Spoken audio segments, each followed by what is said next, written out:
This is the story of a man named Stanley. Stanley worked for a company in a big building where he was employee number 427. Employee number 427's job was simple. He sat at his desk in room 427 and he pushed buttons on a keyboard. Orders came to him through a monitor on his desk, telling him what buttons to push, how long to push them, and in what order. This is what employee 427 did every day of every month of every year. And although others might have considered it soul-ending, Stanley relished every moment that the orders came in, as though he had been made exactly for this job. And Stanley was happy. And then one day, something very peculiar happened. Something that would forever change Stanley. Something he would never quite forget. He had been at his desk for nearly an hour when he realized that not one single order had arrived on the monitor for him to follow. No one had showed up to give him instructions, call a meeting, or even say hi. Never in all his years at the company had this happened, this complete isolation. Something was very clearly wrong. Shocked, frozen solid, Stanley found himself unable to move for the longest time. But as he came to his wits and regained his senses, he got up from his desk and stepped out of his office. All of his co-workers were gone. What could it mean? Stanley decided to go to the meeting room. Perhaps he had simply missed a memo. No matter how hard Stanley looked, he couldn't find a trace of his co-workers.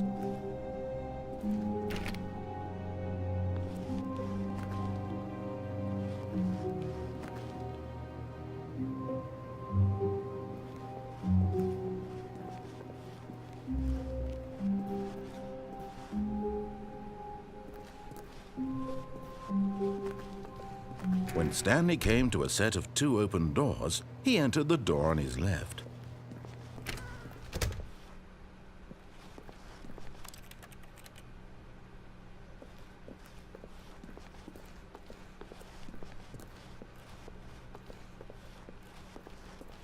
Yet there was not a single person here either.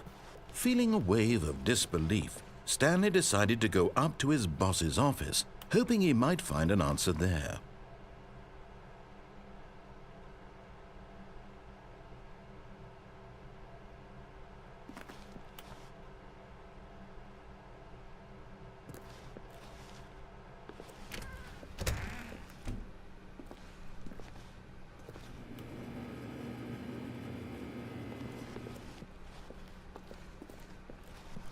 Coming to a staircase, Stanley walked upstairs to his boss's office.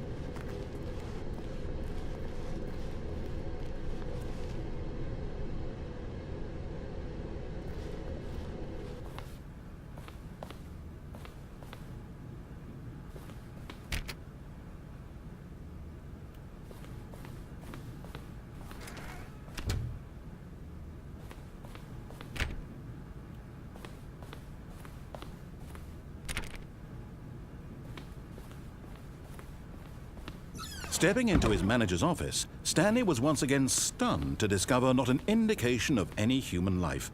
Shocked, unraveled, Stanley wondered in disbelief who orchestrated this, what dark secret was being held from him.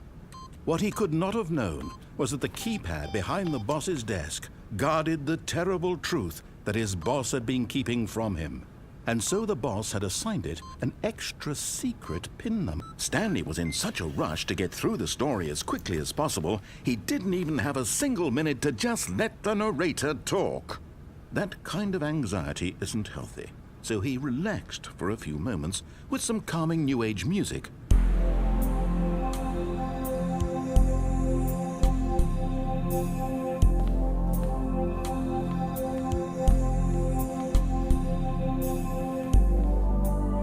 Feeling soothed and rejuvenated, Stanley calmly walked forward into the opened passageway.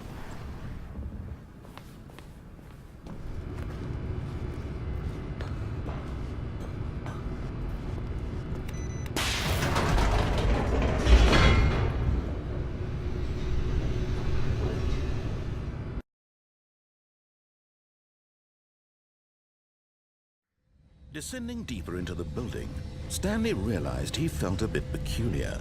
It was a stirring of emotion in his chest, as though he felt more free to think for himself, to question the nature of his job. Why did he feel this now, when for years it had never occurred to him? This question would not go unanswered for long.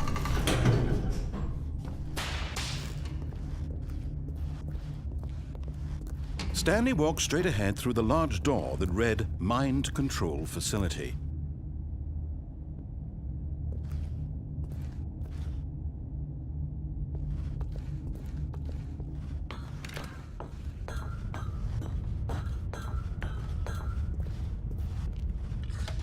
The lights rose on an enormous room packed with television screens. What horrible secret did this place hold? Stanley thought to himself. Did he have the strength to find out?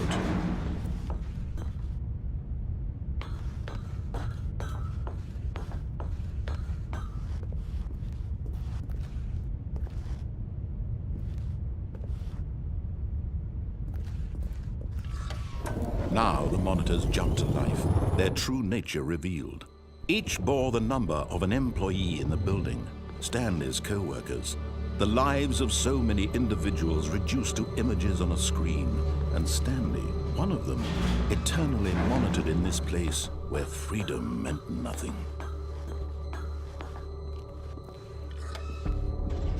This mind control facility, it was too horrible to believe. It couldn't be true. Had Stanley really been under someone's control all this time? Was this the only reason he was happy with his boring job? That his emotions had been manipulated to accept it blindly? No, he refused to believe it. He couldn't accept it. His own life in someone else's control? Never! It was unthinkable, wasn't it? Was it even possible? Had he truly spent his entire life utterly blind to the world?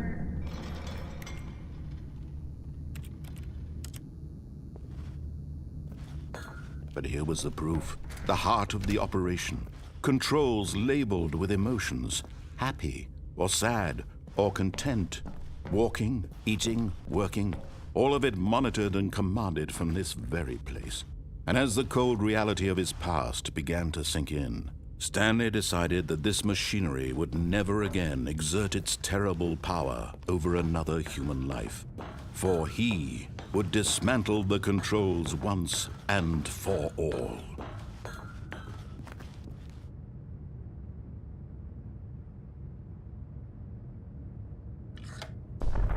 Oh, Stanley, you didn't just activate the controls, did you? After they kept you enslaved all these years, you go and you try to take control of the machine for yourself. Is that what you wanted? Control?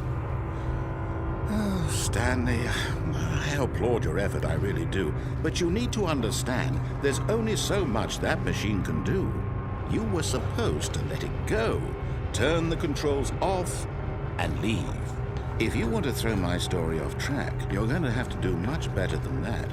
I'm afraid you don't have nearly the power you think you do. For example, and I believe you'll find this pertinent, Stanley suddenly realized he had just initiated the network's emergency detonation system.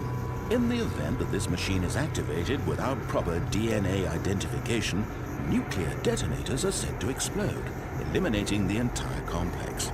How long until detonation then? Let's say, 2 minutes. Now this is making things a little more fun, isn't it, Stanley? It's your time to shine. You are the star. It's your story now. Shape it to your heart's desires. Oh, this is much better than what I had in mind. What a shame we have so little time left to enjoy it. Mere moments until the bomb goes off. But what precious moments each one of them is.